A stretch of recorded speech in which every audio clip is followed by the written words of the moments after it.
conversar com um cara aqui, ele fala assim, sou ladrão. Sou ladrão. Falou, cara, eu já roubei muito. Lutei contra. Algumas vezes venci à vontade. Outras vezes perdi. Não resisti. Mesmo sendo evangélico, mas não conhecendo a Jesus. Mas agora eu estou conhecendo o evangelho. Pedi perdão. E há 2 anos eu não roubo mais. Amém. Jesus me perdoa, cara. Já perdoou. Você só teve essa vontade irrecusável de parar de roubar porque você já está perdoado. É tudo ao contrário do que a religião ensina.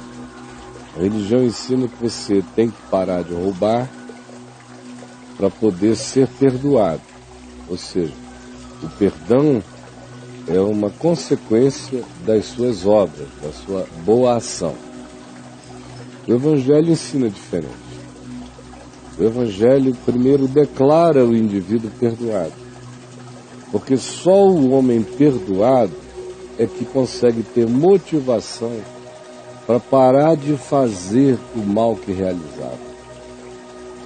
Enquanto você diz, pare de realizar o seu mal para receber perdão, o indivíduo aumenta o fluxo de conflituosidade interior dele. Ele entra numa guerra carnal contra a carne. Ele tenta vencer o mal das suas práticas com a presunção da sua energia. O Evangelho muda essa lógica. Acaba com essa guerra. Desfaz o nó desse conflito. Quando Jesus diz, Pai, perdoa-lhes porque eles não sabem o que fazem, ou mesmo quando saibam o que fazem, quando Jesus diz, está pago, está consumado, o escrito de dívida que havia contra vós e que constava de ordenanças, como Paulo diz em Colossenses 2, foi inteiramente rasgado e encravado na cruz.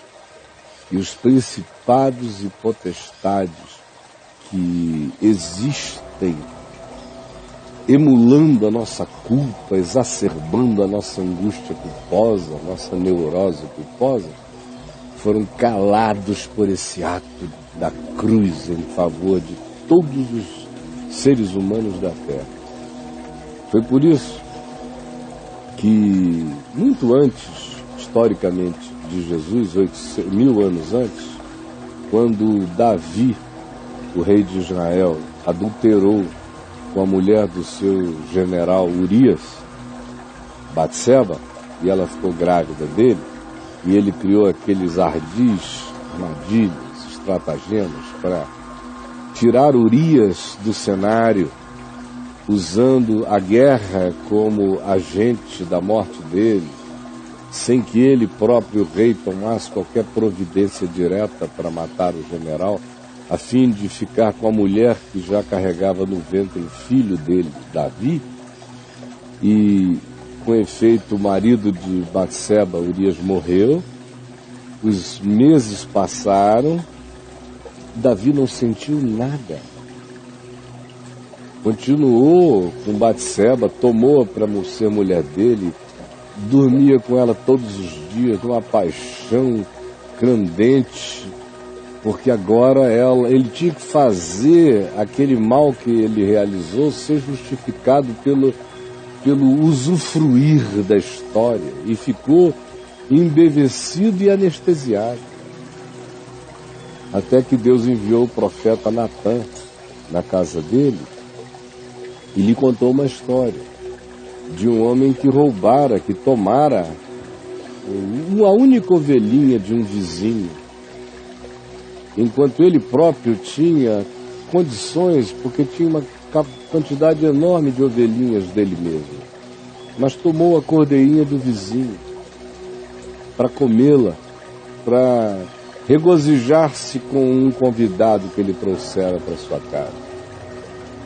E quando Davi ouviu essa história, disse: esse homem é mau, como é que alguém pode fazer isso? Quem é esse homem? O profeta Natan disse: esse homem és tu.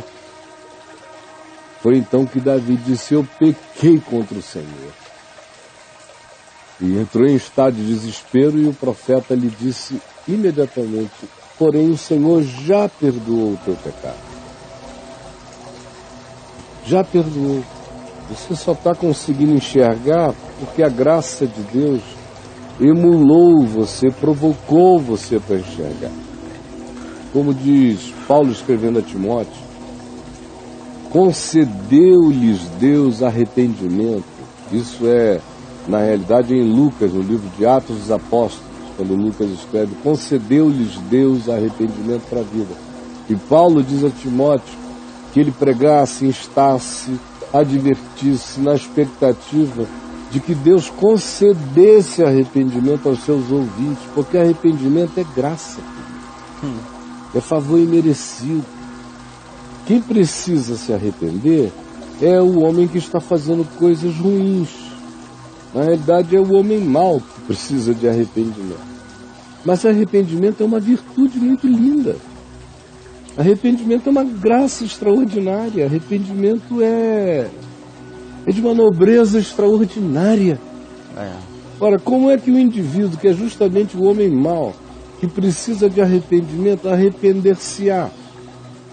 Se ele está fazendo coisas más e se ele é um indivíduo em processo de coisas ruins. De onde lhe virá, portanto, o arrependimento? Virá de dentro dele mesmo? É claro que não. O arrependimento visita a gente de fora para dentro. É uma infusão de misericórdia de Deus enternecendo o coração do homem que pratica o mal. Essa é a graça. E por isso o indivíduo que é visitado por esse arrependimento se endurece o coração, se torna cada vez mais empedernido. Mas se ele se deixa enternecer por essa visitação, ele é possuído para a vida, muda de mente, de atitude. Claro que os teus pecados já estão perdoados, em nome de Jesus. Agora vai, não peques mais, para que não te suceda coisa pior. Como diz Paulo escrevendo aos Efésios: aquele que rouba, ou que roubava, não roube mais. Antes trabalhe com as próprias mãos, para ter com que acudir ao necessitado. O fruto de arrependimento na vida do ladrão é duplo. De um lado é o trabalho honesto. Todo ladrão dá fruto de arrependimento, prova o seu arrependimento pelo trabalho honesto. E a segunda manifestação dessa frutuosidade, ele passa a ser generoso. Antes ele roubava, ele se apropriava indebitamente e não trabalhava. Agora ele trabalha honestamente, produz com as próprias mãos e acode ao necessitado, socorre ao carente. É isto que o Evangelho produz no coração do ladrão arrependido. Sendo que arrependimento, como eu já expliquei, é favor imerecido, é graça, é sinal do arreganho de Deus em favor daquele indivíduo. E são caminhos intrinsecamente misteriosos, inexplicáveis, inextrincáveis, indizíveis, que realizam o brotar desse mistério bondoso no coração do indivíduo que está praticando a coisa má. O Senhor já perdoou os teus pecados. E aí? Amém. Ele volta aqui, ele fala só mais uma coisa, ele fala assim: eu fui criado em uma igreja rígida, sabe? Uhum. E eles diziam que eu só seria perdoado se eu fosse na frente da ceia para pedir perdão ante os irmãos. E sempre tive muita vergonha, por isso eu não sabia se Deus não tinha me perdoado por isso. Imagina só, né? Imagina Deus ficar dependente de uma reunião do PMDB religioso. Isso, 3 minutos de desligamento. Presidida por Cunha. Isso. Por Michel. Isso. Michel por Renan. Cunha. Renan Michel por Padir. Pojucar. Claro que não. No dia que Deus disser, você só é perdoado, só será, se for diante da bancada dos cunhos, e eles estenderem a mão e te absolverem, eu digo na cara desse Deus, filho da mãe, que ele é o diabo, e digo, sai de perto de mim, Satanás.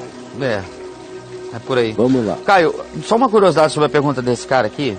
Ele fala tudo assim, roubei, lutei, venci, tudo no passado, ok? E há 2 anos ele não faz isso mais. Por que ele coloca o nome nele de sou ladrão?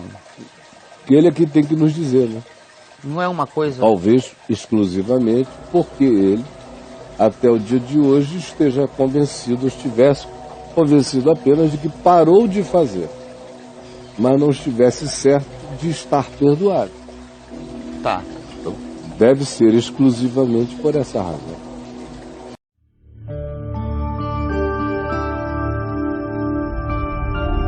Vem IVTV, o canal é você.